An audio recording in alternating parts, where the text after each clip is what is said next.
سلام ګران لیدونکو، د نن ورځې څو تازه مهمه خبرونو ته ښه راغلاست. ملا نور الله وایي د هر انچ خاورې ساتنه به د سر په بدله کوو.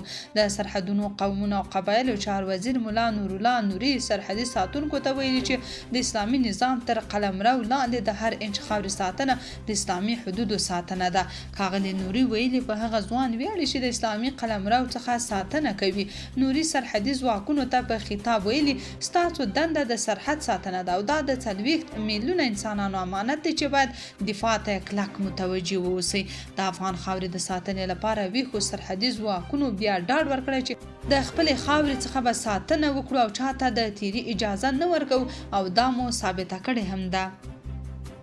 ټرمپ وايي شهباز شریف ما له مرګه وژغوره. د امریکا ولسمشر ډونالډ ټرمپ کانګریس ته په خپلې کلنۍ وینا د هند او پاکستان ترمنځ جګړې ته په اشاره ویلي له یوې اټومي جګړې مخنیوی کړی. ټرمپ ویلي که مداخله نه وای کړې ښایي هند د پاکستان لومړی وزیر شهباز شریف وژلی وای.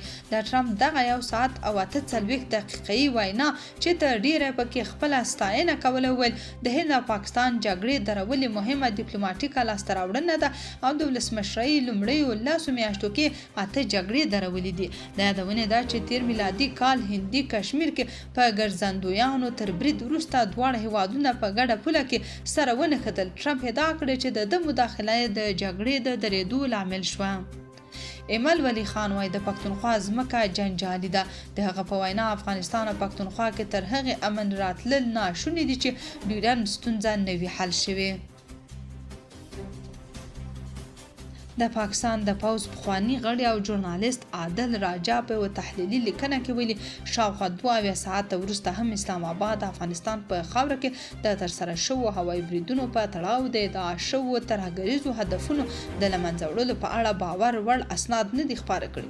نوموړي زیاته کړې چې برعکس د ملګري ملتونو او بخښنې نړیوال سازمان په ګډون ځینو نړیوالو سرچینو د شاوخوا 10 ملکي وګړو د وژل کېدو راپور ورکړی دی. راجا په خپل تحلیل کې ویلي واشنګټن او اسلام آباد ادعا کوي چې داعش خراسان او تحریک طالبان پاکستان په افغانستان کې اډې لري، خو د په وینا په دې اړه ښکاره او مستند شواهد محدود دي. هغه همداراز یادونه کړې چې د داعش ځینې لوړپوړي غړي په خپله د پاکستان دننه نیول شوي یا وژل شوي دي. ډاکټر نجیب ننګیال وایي افغانستان دا مهال د بهرنیو ګواښونو پر وړاندې د روایت له پلوه په روښانه او ایډیال حالت کې نه دی. د په وینا اوسنی وضعیت له پیچلتیا او ابهامه ډک دی او دریځ نیول پکې د پخوا په څیر ساده نه دي بلکې زړورتیا او جرأت غواړي. ننګیال ټینګار کوي چې د پخواني حالت پر بنسټ د نن تحلیل او موقف نیول که څه هم اسانه لاره ده خو دا د ملي مسؤلیت څخه تېښته ده. دی وایي نوی حالت دا ایجابوي چې د وطن د لوړو ګټو لپاره خطر ومنل شي، خلک د نوي واقعیت له مخې منسجم کړل شي او د ملت ژغورنې ته تر شخصي خوندیتوب لومړیتوب ورکړل شي. هغه زیاتوي په داسې شرایطو کې ځینې خبرې یوازې خواصو ته د ویلو وړ وي او عامه ذهنیت ته یې بشپړ وضاحت ممکن نه وي. د ده په باور هغه کسان چې په همدې ستونزمن حالت کې پر اعتماد ولاړ پاتې کیږي د ځانګړې مننې وړ دي.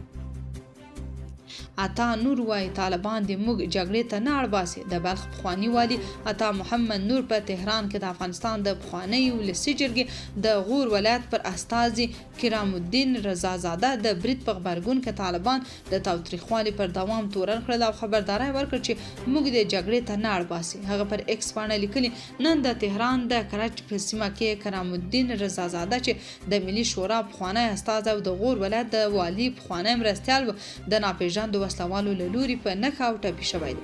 هغه ویلي د شته معلوماتو له مخې د رضازاده روغتیایي وضعیت هیله بښونکی ښودل شوی او روغتون ته لیږدول شوی دی. نوموړي د هغه لپاره د بیړنۍ او بشپړې روغتیا غوښتنه کړې. عطا محمد نور طالبانو ته په خطاب کې ویلي له تاوتریخوالي، ترور او وینې تویولو لاس واخلي. د بېګناه انسانانو وینه تویول نه د قدرت نښه ده او نه د مشروعیت. افغان حکومت تر اوسه بیا په دې اړه څه نه دي ویلي.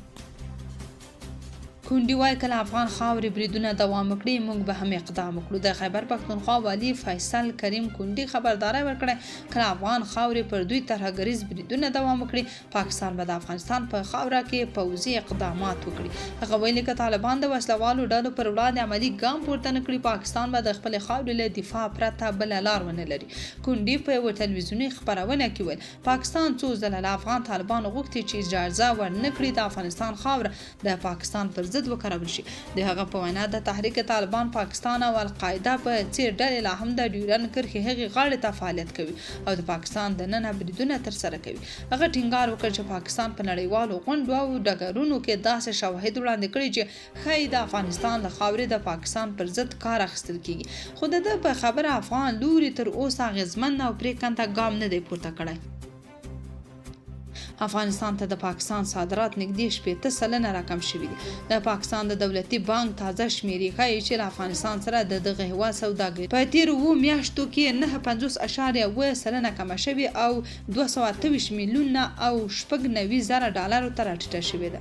دا کچه د تېر کال په ورته موده کې 559 میلیونه او 52,000 ډالر وه.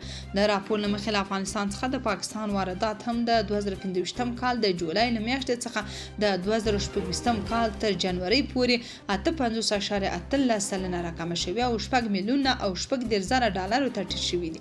حال دا چې دا شمیر تیر کال په همدې موده کې 15 میلیونه او 21,000 ډالر و. له افغانستان سره د سوداګرۍ کمښت د پاکستان د سیمه ییزو صادراتو د راټیټېدو له سترو لاملونو څخه بلل شوي دي.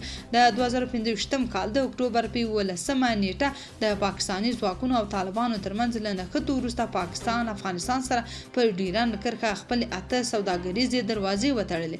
د امنیتي کړکېچونو له امله د لارو تړل کېدو، د توکو لیږد او سوداګریز تګ راتګ بهیر سخت محدود کړی دی. ټرمپ وايي ایران د اټومي وسلو خوب نه ویني. د امریکا ولسمشر ډونالډ ټرمپ په کانګرس کې خپله کلنۍ وینا واورول. هغه په داسې حال کې چې خپل یو کلن لاسته راوړنې وستایلې، د ایران پر وړاندې توند دریځ ونیو او د نړۍ د روانو جګړو د پای ته رسولو ژمنه یې وکړه.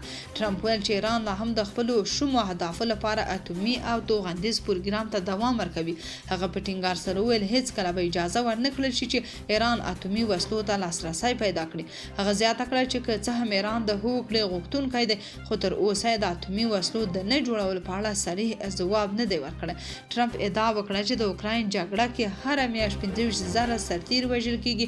هغه ویل که زه ولسمشر وم دا جګړه به هیڅکله نه وه پیل شوې. هغه ژمنه وکړه چې د 9مې جګړې په توګه به د روسیې او اوکراین ترمنځ جګړه پای ته ورسوي. حلیمه خان وایي عمران خان ته د شخصي ډاکټرانو د لیدو اجازه ورکړل شي. د پاکستان د پخواني لومړي وزیر او د تحریک انصاف ګوند بنسټګر عمران خان خور حلیمه خان وایي عمران خان پیغام استولی ویلي دي چې په سترګو یې څه نه ښکاري. د هغې په وینا عمران خان غوښتنه کړې چې شخصي ډاکټرانو ته دې ورسره د لیدو اجازه ورکړل شي. حلیمه خان اډیاله زندان ته نږدې له رسنیو سره په خبرو کې ویلي چې نن هم له عمران خان سره د لیدلو اجازه نه ده ورکړل شوې او هغه دا مهال په انفرادي خونه کې ساتل کیږي.